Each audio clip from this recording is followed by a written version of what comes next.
permet d'aller beaucoup, beaucoup plus vite que ce qui pouvait être fait historiquement. Et c'est ça qui nous permet d'être un ordre de grandeur moins cher que si tu le faisais avec des acteurs plus traditionnels. Un des points qui me plaît particulièrement dans Facet, c'est votre interface. Je suis extrêmement convaincu du pouvoir de l'IA, donc ce que je ferais différemment, c'est limite, je regrette de ne pas avoir investi plus dans l'IA il y a un an pour récolter les bénéfices aujourd'hui.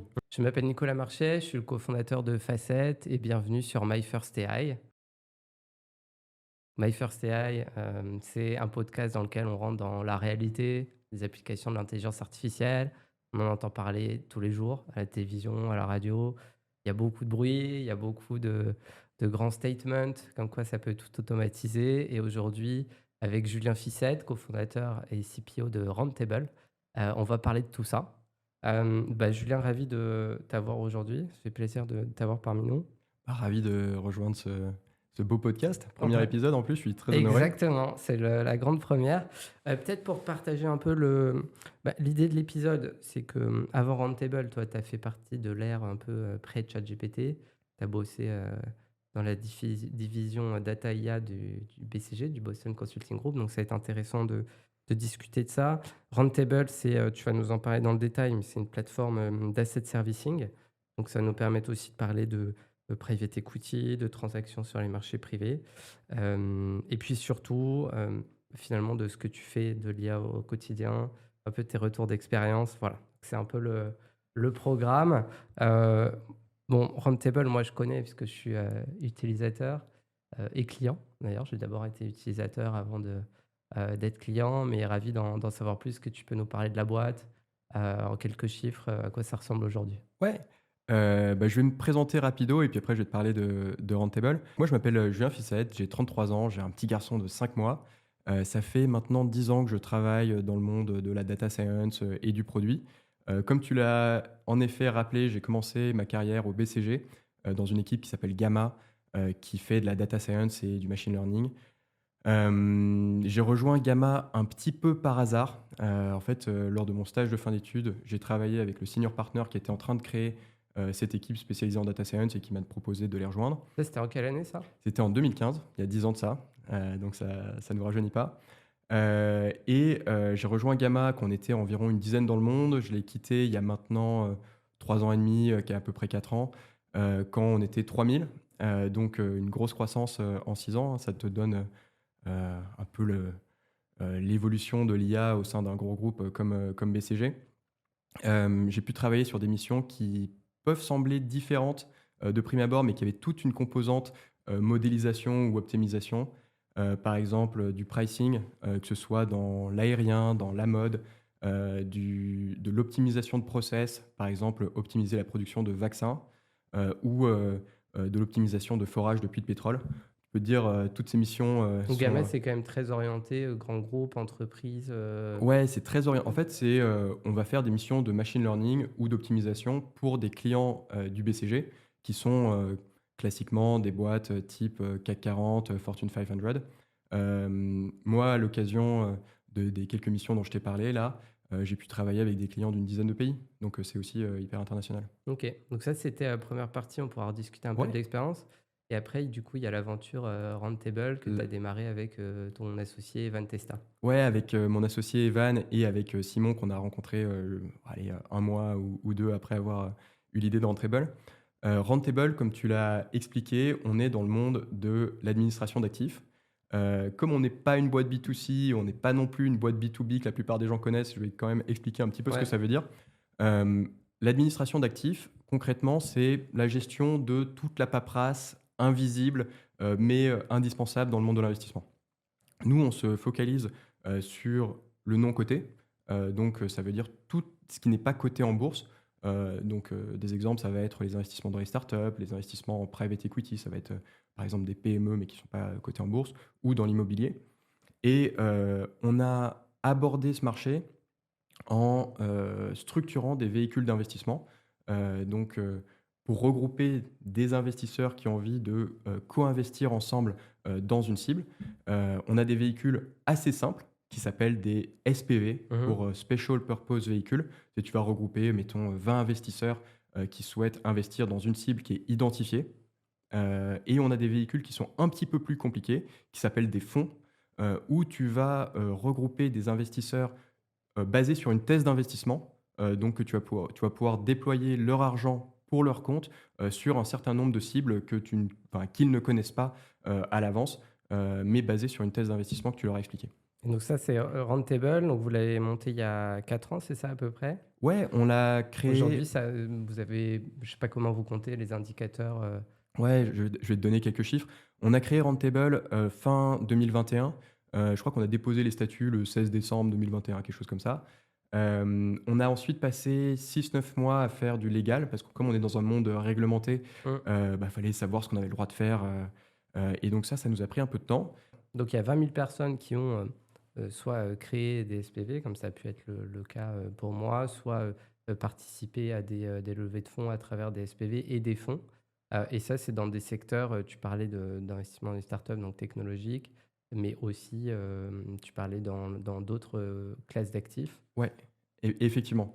Nous, comme toutes les startups, hein, quand on a commencé, on a choisi de se focaliser sur un secteur assez bien défini et donc on a choisi de, servir le secteur des levées, des startups tech, Ouais. en France, le marché qu'on connaît. Depuis, on a prouvé qu'on avait un product market fit et on se développe selon 2 axes.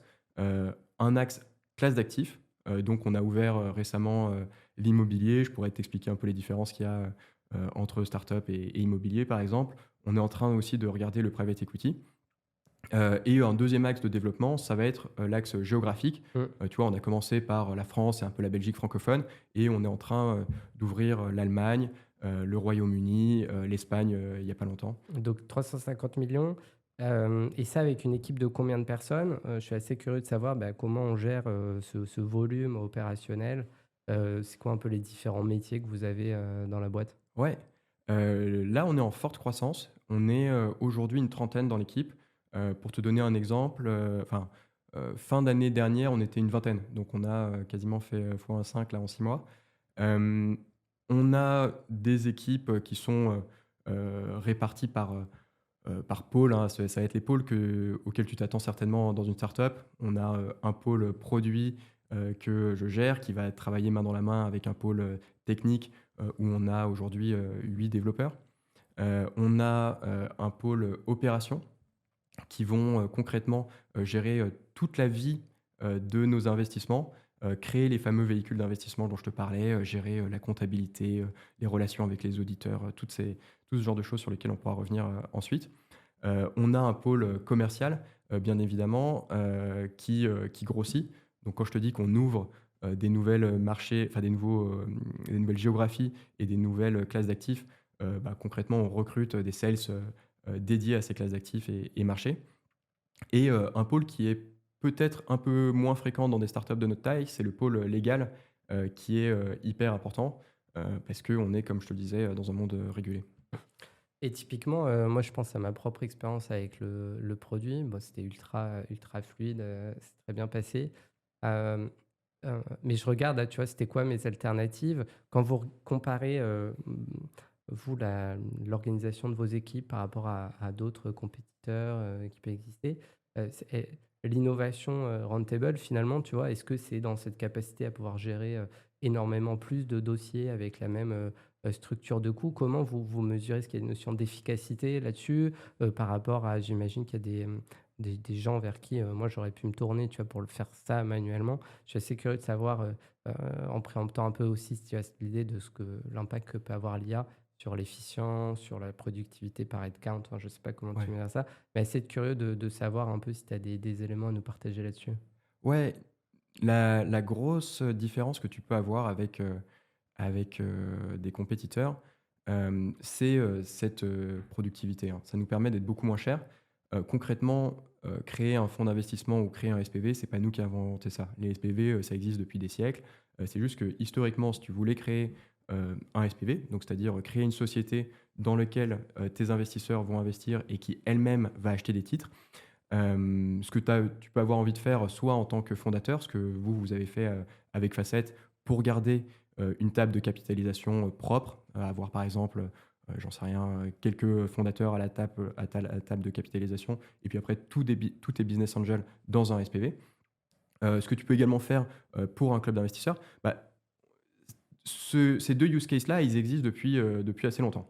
C'est juste que historiquement, tu devais les faire avec des avocats, qui vont te drafter, les statuts de la société, gérer toutes les souscriptions et ça coûte assez cher Ça coûte cher. parce que les Ouais, je te confirme. avocats, ouais, bah, en fait, ils billent au taux horaire, bon, ça coûte, assez cher. Nous, on a automatisé toute cette partie-là. Heu, on a des templates, on génère toute la documentation de manière, automatique. On va gérer ensuite toutes les opérations post-deal et c'est là où, on va pouvoir, parler de l'impact, de l'intelligence artificielle, mais, ça nous permet, d'aller, beaucoup, beaucoup plus vite, que ce qui pouvait être fait, historiquement et c'est ça qui nous permet d'être, un ordre de grandeur, moins cher que si tu le faisais, avec des acteurs, plus traditionnels. D'accord, donc il y a eu la création de la plateforme technologique qui permet de remplacer un service qui était complètement fait, manuellement, au TJM et donc nous, clients, on était pénalisés par ça Ouais. et donc le coût de la prestation réduit, ce qui permet, bah, en conséquence, à plus de gens potentiellement de faire des opérations, aussi, potentiellement plus petites en immobilier, en private equity. Et donc première étape, c'était la plateforme technologique. Après, vous rajoutez de l'IA. Ça, c'est clair. Quand tu regardes, est-ce qu'il y a il y a d'autres acteurs, je ne sais pas, aux États-Unis ou à d'autres endroits dans le monde qui vous permettent de vous rendre compte, de finalement du marché potentiel de Rentable? Ça m'intéresse d'en savoir plus là-dessus. Ouais, bien sûr.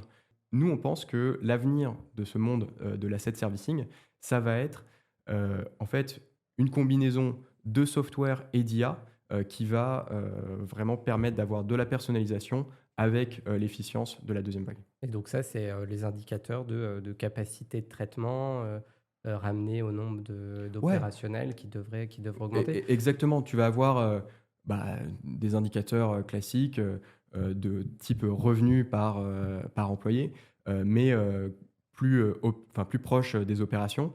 Tu vas avoir le nombre, par exemple pour nous, le nombre de SPV, traités par employé, le nombre de fonds, traités par employé. C'est Ce que je trouve intéressant dans ta position, là, c'est peut-être moi, par curiosité, tu as dit que vous étiez sur des marchés, français, des marchés allemands aussi. ouais. Hem, on dit souvent, beh, qu'en France, tout est galère. Et moi, j'ai cru comprendre, enfin, l'expérience sur Rentable était ultra fluide. Je suis assez curieux de savoir, vous, avec votre position un peu unique sur le marché, bah, des différences que vous avez pu voir entre la manière dont, dans l'occurrence, sur la première classe d'actifs, hein, Ouais. donc plutôt nos startups, je ne parle pas d'immobilier et du reste, mais finalement des différences d'habitude ou d'infrastructures, d'administratives derrière dont on ne se rend pas forcément compte. Ouais, on essaye, avec Roundtable d'abstraire toute cette complexité. En fait, heu, nous, on veut que quand toi, par exemple, tu as levé, des fonds auprès de Business Angel, avec Roundtable, on veut que tu puisses, recueillir des marques d'intérêt. Tu sais que en sous-jacent, on va créer une société. Tu sais qu'il y a probablement, des choses à faire, type, générer des docs, appeler des fonds, collecter des signatures, faire de la compta annuelle. Mais tu as pas envie d'y réfléchir. On abstrait toute cette complexité pour toi. Mais bon, cette complexité, nous, on la vit et et effectivement, tu as des choses qui peuvent être un peu compliquées, en France. Une petite anecdote, c'est que au début de Roundtable, au 1er janvier, 2023, l'administration française a décidé de changer d'outil et de passer, au guichet unique. Le guichet unique, c'est une enfin, je suis, C'est quoi le guichet unique? Parce que je suis le pas le ultra le le familier. guichet unique, c'est une plateforme sur laquelle on peut créer des formalités, D'accord. par exemple pour créer une entreprise. En gros, si tu crées une entreprise, il va y avoir 2 parties. Une partie, on va générer, de la documentation de souscription, qu'on va faire signer par tout le monde et puis après on va l'enregistrer au greffe. Historiquement, ça passait par un service qui s'appelait Infogreffe, qui était un peu vieillissant et plutôt bonne idée de l'administration de se dire: «On va, continuer à améliorer nos services et déployer, quelque chose qui s'appelle le guichet unique». Le guichet unique, au 1er janvier 2023, ne fonctionnait pas. Donc Donc pendant ils ont s migré, ils ont dit: «C'est bon, ouais, c'est live» et ça ne fonctionne pas. ouais. Pendant 6 semaines, ça a été impossible de créer une société, en tout cas, un SPV. J'imagine que si tu avais des accès, Je m'en souviens très bien, c'était à peu près à ce moment-là, que vous avez on en incorporés, avait, créé ouais, ouais, bah, nous, dont le job, c'est de créer, plusieurs sociétés par jour, je peux dire que ouais. Ça nous a, compliqué la tâche, et du coup, j'ai un exemple, dont je me rappellerai toute ma vie, je pense. On avait un SPV, c'était notre premier SPV en private equity en plus, le plus gros SPV, à date, qui devait absolument investir à une date précise, je sais plus exactement, mais fin janvier. Impossible de finaliser la création du véhicule d'investissement, et donc je me suis retrouvé à devoir négocier avec un fonds de private equity pour qu'ils investissent, 1 000 000 à la place, du SPV. Heu, on a, négocié une option d'achat, ce qui s'appelle un call, qui nous permettait de racheter leurs actions, quand on le souhaitait. Ils nous ont mis un taux, assez élevé, surtout pour une petite boîte comme nous, enfin, qui était exposée. Confiscatoire. Non, pas confiscatoire, mais tu vois, enfin, en fait, ils nous ont rendu un grand service, hein, donc Mmh. jamais, je critiquerai ça, mais en fait, chaque jour qui passait nous coûtait, quelques centaines d'euros, et donc on était très, très, très motivés, pour créer ces sociétés-là. Donc ça, tu vois, c'est un peu le genre, d'aléa que tu peux vivre avec, En tout cas, ça, l'administration c'est un française. bon service client, quoi. C'est, si, Ouais, bah, la proposition de valeur, il faut la délivrer. Alors idéalement, 100 du temps avec le produit, mais parfois, il faut être prêt à mettre ces opérations-là derrière. ouais, ouais, bah, si tu as besoin de lever, 1 000 000, je te promets pas un taux, incroyable, mais je suis capable de te le Bon, trouver en 24 heures. ça c'est le ça c'est plutôt bon signe, c'est pas tombé dans l'oreille d'un sourd. Ouais. Ça, c'est la France, mais tu vois, souvent, j'ai entendu dire, d'entrepreneurs allemands, et même parfois quand moi-même, à titre personnel, on a un club d'investissement qui s'appelle, M&A Club, on investit dans des boîtes allemandes, ils nous relancent parce qu'ils doivent aller chez le notaire. Enfin, j'ai l'impression Ouais. qu'il y a ce genre de choses comme ça, et donc ça me faisait dire que peut-être chez eux, c'était beaucoup plus galère que chez nous, finalement. Ouais, c'est ça. Je te raconte, la France pour te dire que c'est pas parfait, Ouais, mais je pense qu'on est quand même encore, au-dessus de pas mal de pays, notamment l'Allemagne. L'Allemagne, comme tu l'as très bien dit, tout doit passer devant notaire. Ce que ça signifie, c'est qu'une start-up, mettons que tu es incorporé en Allemagne, pour ta levée de fonds, il aurait fallu que tous tes investisseurs soient en physique chez un notaire, qui va lire toute la documentation de souscription. mmh, Donc, ça peut faire des dizaines, voire centaines de pages. Potentiellement, il y en a pour, enfin, je crois que les cas extrêmes, c'est des dizaines d'heures où, vraiment, le notaire lit à toute vitesse, tous les documents en allemand. Et évidemment, tous tes investisseurs n'ont pas forcément envie, de se retrouver, en présentiel avec toi. Et donc, ce que font les Allemands traditionnellement, c'est que chaque investisseur doit donner, ce qui s'appelle un power of attorney, donc une délégation, au, fondateur pour qu'il les représente, mais cette délégation doit être elle-même notarisée. Et donc nous, quand on arrive avec un SPV, on explique au fondateur, qu'il va pouvoir regrouper tous ses investisseurs, et plutôt que de devoir gérer, je sais pas, 30 investisseurs qui vont chacun devoir aller chez le notaire, il va devoir, interagir avec un acteur professionnel, nous, les gérants du SPV. Enfin, la valeur, perçue en Allemagne est encore plus élevée, qu'en France, sur notre produit. donc leur système, est encore plus archaïque que le nôtre. Ça m'étonne pas. Il y a d'autres sujets, on voit pareil en comptabilité en Allemagne versus en France. Julien, du coup, vu que, bah, là, les dernières années, ça a été, les montagnes russes sur le marché du private equity, marché de l'immobilier, marché des startups. Moi, j'étais curieux de savoir, peut-être, sur le segment, startup, finalement, est-ce que vous avez vu des ralentissements, une différence dans les deals? Bref, vous avez une position assez unique, enfin, vous voyez passer énormément d'opérations, donc j'étais assez curieux d'en savoir plus sur, tu vois, les retours après, 1 ou 2 ans de vagues assez intenses. Ouais, hem, je vais commencer par un petit caveat qui est: on a 3 ans d'expérience, mais il y a 3 ans, on a fait, peu de deals il y a 3 ans, qui me permettent de vraiment, regarder dans, l'évolution au cours du temps. Mais ce caveat fait, il y a quand même quelque chose qu'on voit, notamment l'évolution, de la part des secondaires. D'accord. Ça, c'est Hem, le taux de conversion, le taux de conversion, ouais. dans ce qui est pour vous le funnel, et ce qui peut être pour nous, une levée de fonds qui, aboutit potentiellement pas. Ouais, c'est ça, exactement. Et donc, enfin, le fait que, la levée de fonds, n'aille pas au bout, ça ne veut pas forcément dire que la startup, s'arrête là, Bien hein. sûr. Ça peut dire: «OK, je prends, un feedback, je vais, améliorer mon produit et je vais retenter, dans 6 mois». Mais, mais c'est plus compliqué qu'avant. Et D'accord. ce qu'on voit, les 2 thèmes majeurs, qui pour le coup arrivent à bien lever en ce moment, ça va être tout ce qui est lié à l'IA, donc bravo à toi, tu es sur un bon cheval et tout ce qui va être lié au climat en ce D'accord. moment. Donc c'est Impact et IA.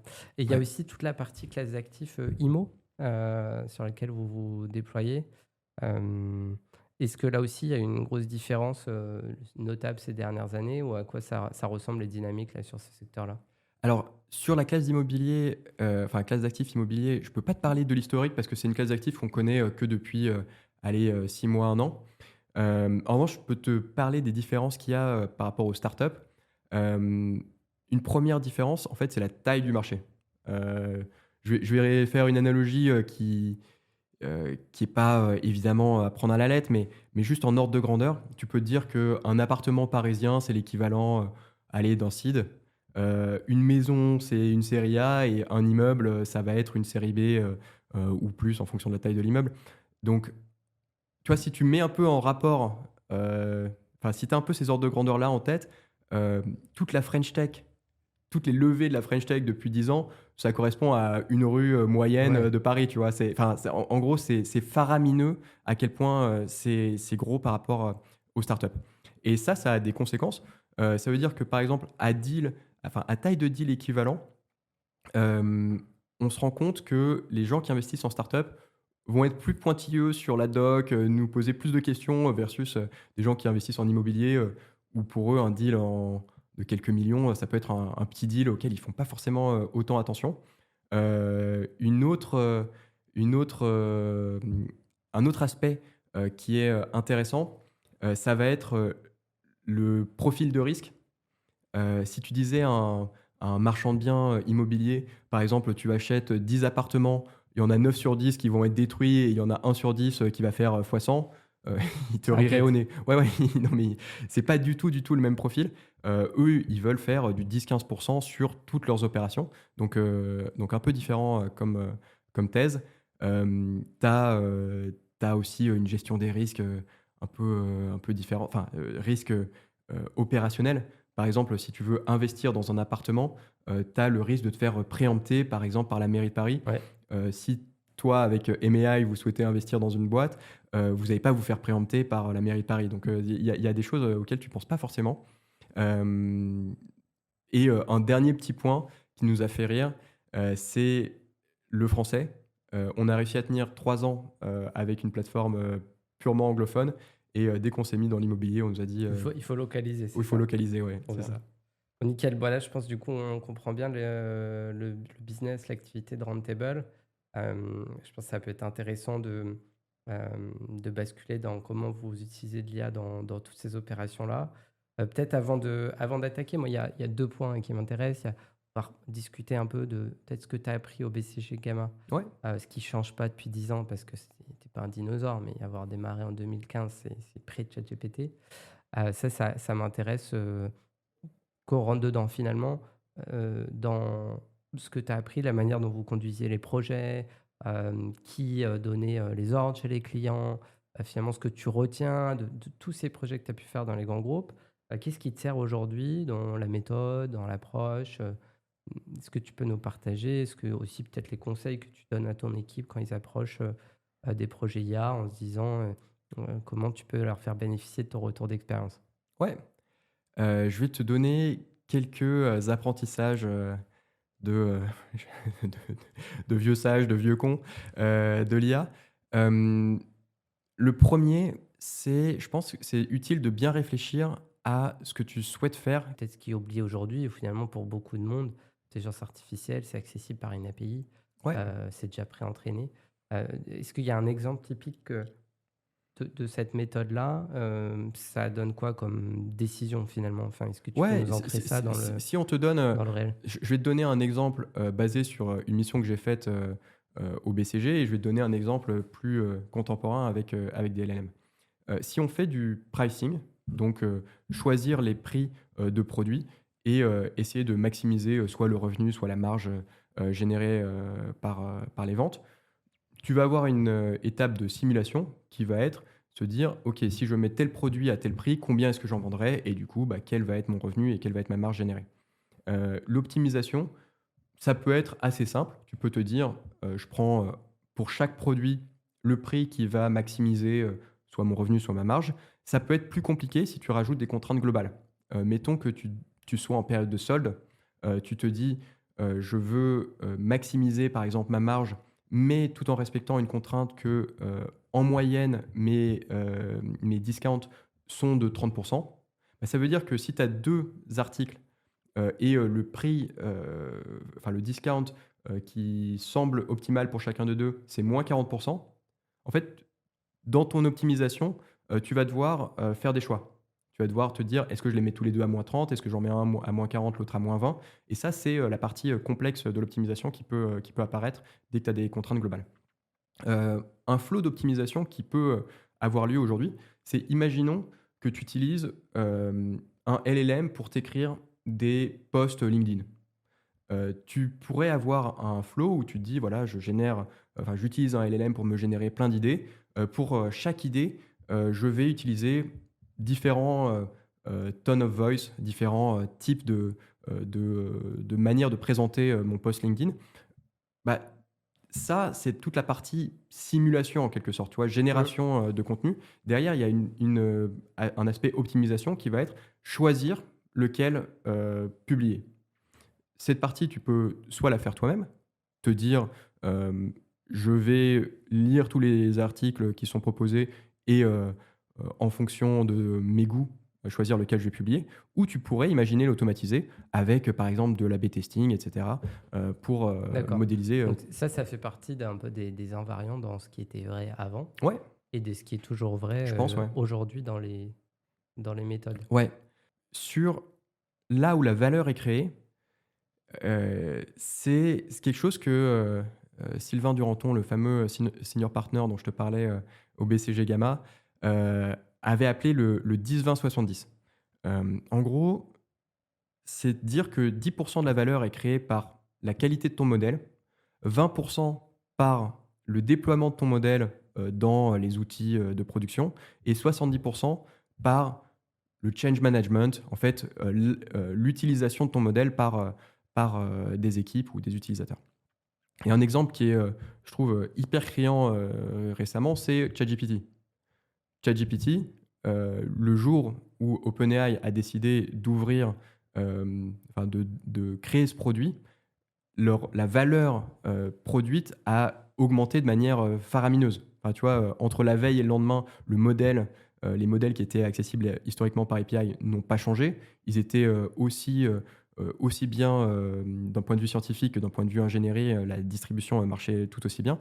En revanche, ils ont eu un insight qui est pour maximiser l'absorption, enfin, pas l'absorption, mais l'utilisation, il faut, avoir une interface, dédiée. C'est ce fameux, 70, qui est, hyper important. De productivité du quotidien où en fait il y a zéro change management, donc l'impact est faible mais immédiat, on gagne une demi-heure par-ci, une heure par-là. Après, il y a des processus où on peut vraiment transformer, donc transformer une chaîne de valeur, une manière dont un core workflow est fait dans une fonction. Bah, toi, tu en as donné quelques-uns. Et après, il y a tous les enjeux d'innovation, c'est-à-dire comment je peux transformer ma proposition de valeur, comment je peux transformer certains mon support, mon service client, etc., ma production de contenu, etc. C'est clair que ce que tu dis là et le fait là où il y aura le plus d'impact, c'est aussi ce qui va nécessiter le plus de connectivité à des données, le plus de transformation avant, c'était les salariés qui bossaient, maintenant ils supervisent des IA. Mais potentiellement, c'est ce qui vient en deuxième. Tu vois? Les boîtes, parfois, elles commencent par, ce qui est évident, ce qui est accessible pour démarrer, parfois au détriment d'aller directement travailler sur des workflows, plus puissant, il y a plus de volume. Vous, j'ai l'impression et c'est étonnant parce que Type, nous, c'est que entre la vision et l'implémentation, ça va plus vite. L'une des forces de Roundtable, si je puis dire, c'est que comme on est une trentaine de personnes, si on décide, qu'on va automatiser, certains flows, à l'aide de l'IA, bah, dans la journée, c'est c'est parti. ouais, voilà, non, mais à peu près, tu vois? Alors que si on avait été 30 000, ça aurait été un peu plus long.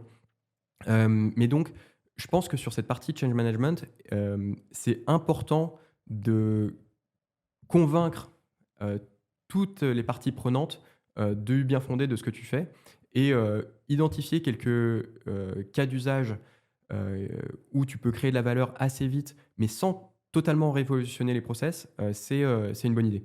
OK, Heu, donc c'est ce qui va peut-être minimiser le, le changement dans mes habitudes de travail et en même temps, finalement, c'est avoir le plus d'impact. Donc en ouais, fait, c'est un workflow existant où on a juste injecté de l'IA, versus en choisir un qui, pour être performant, il faudrait le transformer complètement. Toi, tu peux et nous donner des exemples de, bah, de comment tu as fait pour créer, cette dynamique, ouais, peut-être des cas d'usage, des je process justement qui chez vous je que vais tu as te do bossé? je vais te donner des exemples et je vais même, parler, un petit peu de facettes. La manière dont on travaille, sur, ces problématiques chez Rentable, heu, on va encourager, toutes les équipes à tester des choses.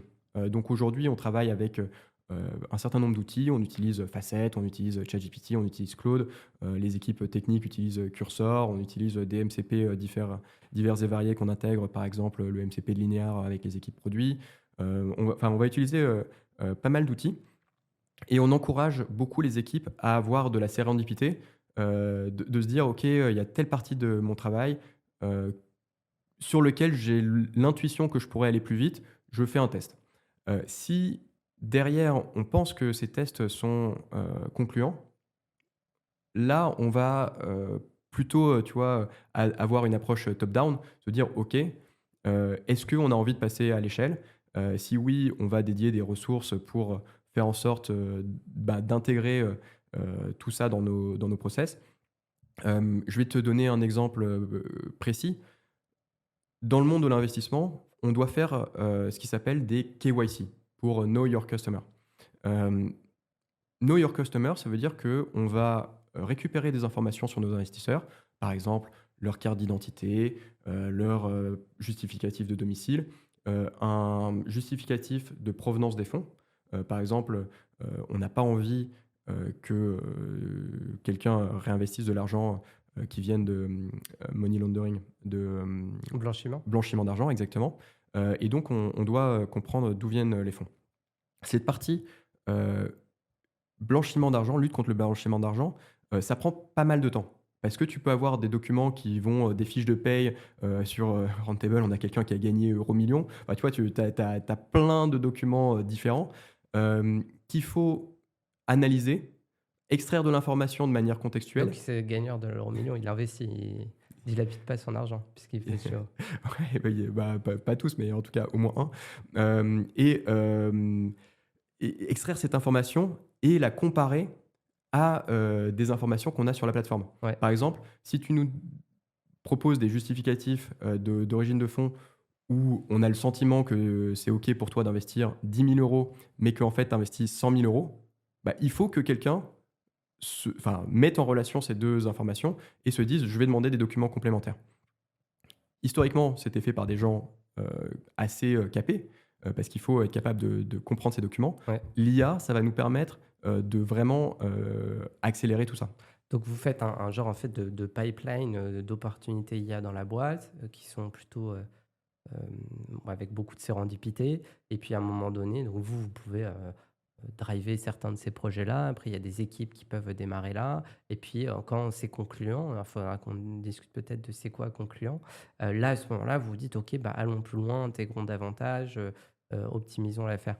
Justement, toi, est-ce que c'est une croyance où tu te dis: «Nous, on doit devenir un un provider d'asset servicing qui est AI first et c'est comme ça qu'on va, pouvoir, délivrer une meilleure proposition de valeur, un meilleur service au client, moins cher et cetera». Est-ce que c'est une conviction que vous avez? Est-ce que concrètement vous avez des KPI, de l'impact? Est-ce que c'est le retour des équipes, qualitatif? Il y a souvent sujet de se dire, «Bon, beh, combien j'investis?» Parce que les budgets sont pas infinis. Donc toi, comment tu approches ce sujet de, je sais pas si c'est du rendement ou du ROI ou de l'impact? Et comment tu évalues le succès de tes projets? Ouais, hem, je vais commencer par, pourquoi est-ce qu'on veut être un AI first asset serviceur, comme tu as dit, donc être dans l'administration d'actifs et rajouter une surcouche, d'IA. Hem, En fait, l'administration d'actifs, c'est un marché de 30 000 000 où tu as des acteurs qui font déjà, des milliards de chiffre d'affaires. Et donc enfin, c'est ce que je raconte, c'est valable pour plein d'autres marchés, hein, mais nous, on est un petit acteur et donc la qualité, ce qui va nous permettre de gagner, c'est la qualité de notre produit versus la distribution de ces acteurs, historiques. Là, on est sur une phase qui va durer, quelques années où je pense qu'on peut aller beaucoup, beaucoup plus vite que les acteurs historiques pour l'intégration de l'IA, dans nos process. Ce qui va nous permettre, d'être beaucoup plus efficients et également du coup de proposer des produits moins chers et gagner des parts de marché. Donc ça, c'est pourquoi est-ce que c'est si, vital pour nous. La deuxième partie, comment est-ce qu'on vérifie qu'on est, dans la bonne direction? Ça va être des KPI qui vont être liés, un peu aux tâches, qu'on a identifiées, dans nos différents workflows. Que du coup, là, avec déjà, ça fait plusieurs trimestres hein, que vous faites ça. Vous avez déjà démarré ce mouvement il y a un moment. Euh, Est-ce qu'il y a des choses que tu ferais différemment compte tenu de l'expérience toute relative hein, parce que tout ça, c'est assez nouveau, tu vois, le foisonnement de ces outils-là, de ces expériences, ces interfaces. Toi, t'en retires quoi? Est-ce qu'il y a des choses que tu ferais différemment, tu aurais évité de faire? Est-ce qu'il y a des choses dont tu es sûr que c'est la bonne approche? Tous les jours, tu te dis, faut qu'on persévère avec cette méthode-là. Les choses que je ferais différemment, je suis extrêmement convaincu, du pouvoir de l'IA, donc ce que je ferais différemment, c'est limite, je regrette de ne pas avoir investi plus, dans l'IA il y a un an pour, récolter les bénéfices aujourd'hui. Enfin, Mmh. tu vois, c'est plutôt, ça le genre de réflexion que j'ai. Je te donne un exemple, de gain qu'on a pu faire, récemment. Tous les ans, tous nos véhicules d'investissement doivent, produire, des comptes, annuels. Ces comptes sont produits par, des comptables, en France et au Luxembourg et chez Roundtable, on les revoit. Hem, Revoir des comptes, ça veut dire les ouvrir, regarder la cohérence, des informations, tu vois? Par exemple, le capital souscrit, est-ce que Mmh. ça correspond à ce qu'on a bien en base de données et cetera et cetera. Ça prend pas mal de temps. Avec, nos nouveaux flows, on a été capable, en utilisant, Facet notamment, d'uploader directement nos, quelques centaines, de comptes annuels, extraire toutes les informations de ces comptes, les comparer à ce qu'on a en base de données et globalement, tu vois, la revue, d'un compte, ça prend 30 secondes, à Facet, versus, plusieurs minutes, voire dizaines de minutes, voire heures pour, vraiment les comptes compliqués, À Julien. à Julien. Ouais. Le week-end. Et donc ça, c'est plutôt le point de dire, si tu avais investi plus tôt, tu aurais pu avoir plus de cycles itératifs, Ouais. identifier aussi là où il y a vraiment des gains importants pour l'équipe, là où il y en a pas, et tu aurais donc accumulé, des mois et des mois de retour d'expérience. Ça, c'est un premier point. On voit aussi exploser, tu vois, le nombre d'outils. Est-ce que toi, il y a des caveats ou des choses, tu sens que tu vas avoir il va y avoir des sujets, alors peut-être pas Ouais. aujourd'hui, mais est-ce que du coup, avec ton œil, tu te dis: «Ah, il y a tel risque, en tout cas, il faut que je garde un œil dessus»? Ouais. Je pense que ça, c'est un de mes apprentissages, de ma carrière précédente. C'est que c'est facile de se laisser, leurrer par, les gains, qui sont visibles tout de suite, de déployer des modèles en production. Mais il faut pas oublier qu'il y a également un coût de maintenance, de chaque modèle que tu déploies. Concrètement, ce dont je vais te parler, ça s'appelle, par exemple, le drift.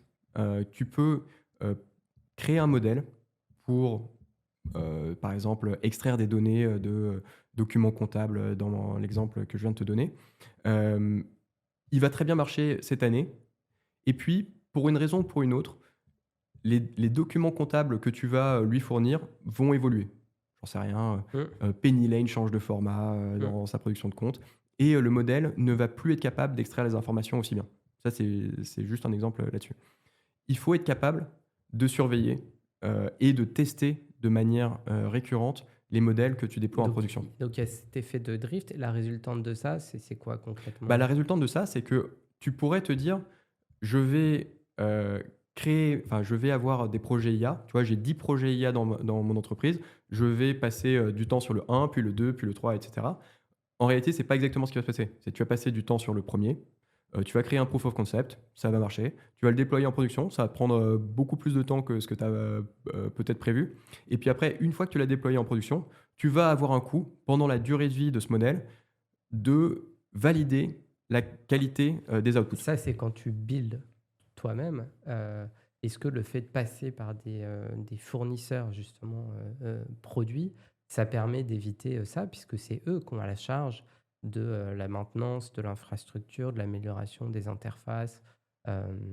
Est-ce que ça, tu penses que c'est le cas ou pas? Quel type de fournisseur, tu as en tête? Bah, par exemple, entre eux, effectivement, j'intègre un LLM, pour améliorer le support, utilisateur, Ouais, typiquement chez vous. Peut-être que ça, vous l'avez construit vous-même, ouais. mais si tu passes par un software provider, externe, tiers, peu importe, dont c'est le métier, tu vois, d'être un outil de service client avec de l'IA à l'intérieur, est-ce que ça permettrait pas de limiter, tu vois, le drift, ou, le coût de maintenance à proprement parler? Je pense que même en passant par un prestataire, tiers, tu dois avoir une idée des usages qui vont être faits de ton modèle et avoir une idée des outputs, que tu attends en fonction de ces usages. Hem, Et donc des s garde-fous à mettre en place, de Exactement. comment je vais évaluer ça dans Se 3 mois? dire, enfin, je pense que se dire, «Je délègue toute la vérification, de la qualité de mon pipeline à un tiers», c'est encore un peu prématuré. En tout cas, c'est assez risqué. D'accord. Trop bien. Bah, merci Julien. Il y a peut-être une dernière question, moi, qui me plaît. C'est qu'on parle de ta rencontre avec ChatGPT. Ouais, Moi, à titre personnel, hem, la première fois que j'ai, utilisé certains outils technologiques, ça m'a fait quelque chose. La première fois que j'ai mis des AirPods, j'ai trouvé ça incroyable, d'avoir, quelque chose qui marche sans fil. La première fois que j'ai pris une trottinette électrique, dans Paris, c'est pareil, c'était une impression incroyable. La première fois que j'ai utilisé ChatGPT, ça m'a fait un peu le même effet. C'est là où j'ai compris la puissance, pas de la technologie, mais de l'impact que ça va avoir dans la tête des gens. C'est qu'aujourd'hui, maintenant, il y a énormément de gens qui se disent: «La technologie peut faire ça pour moi». Là où avant, un logiciel, c'était une base de données, quelques workflows dessus. Donc c'est ça le plus fascinant, je trouve. Est-ce que toi, tu me parlais peut-être de cette première expérience, avec l'outil? ouais, bah, comme toi, j'ai été fasciné. En fait, c'est une fascination, récurrente. Tu vois, à chaque fois qu'il y a des nouvelles features, ce qui m'a le plus fasciné récemment, c'est, Deep Research, où, je me suis retrouvé, à poser une question, à ChatGPT. J'avais envie de savoir, quelque chose sur un marché, que je connaissais pas bien. Heu, Pendant 10 minutes, il m'a dit, «Je récupère des informations», et je me suis retrouvé avec un rapport que je pense il aurait fallu, allez, 15 jours à un interne du BCG pour produire. Je me suis dit: «Ah oui, OK, le monde va changer». Hem, ouais, c'est absolument fascinant. Ce qui me semble aussi le plus intéressant là-dedans, c'est la réaction des gens.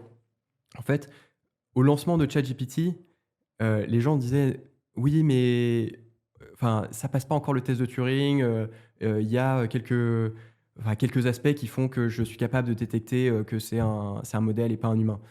Puis après, bon, globalement, les modèles se sont suffisamment améliorés que, allez, on peut dire que le test de Turing est passé. Certes, si tu utilises beaucoup, les modèles et que dans des prompts, tu leur demandes pas de ressembler à un humain, tu peux les détecter. Mais globalement, on parle plus trop du test de Turing, aujourd'hui. Maintenant, on parle de est-ce qu'un modèle est capable, de t'améliorer à coder, d'abord une fonction dans ta Mmh. base de code? Heu, Puis ça, maintenant, globalement, c'est acquis. Est-ce que le modèle est capable de, si tu lui décris des, spécifications produits, d'écrire complètement une feature pour toi, bah, ça globalement on y est. Bientôt, je pense que la qualité des spécifications, va être, de plus en plus réduite, et peut-être qu'on va pouvoir juste avoir des feedbacks, utilisateurs. Enfin, je trouve ça, absolument, fascinant, à quel point ça évolue, et surtout la vitesse à laquelle ça évolue. OK, c'est clair. On se rend compte aussi des risques qui commencent à poindre, le fait de faire confiance à l'IA parce que c'est l'IA qui te le dit.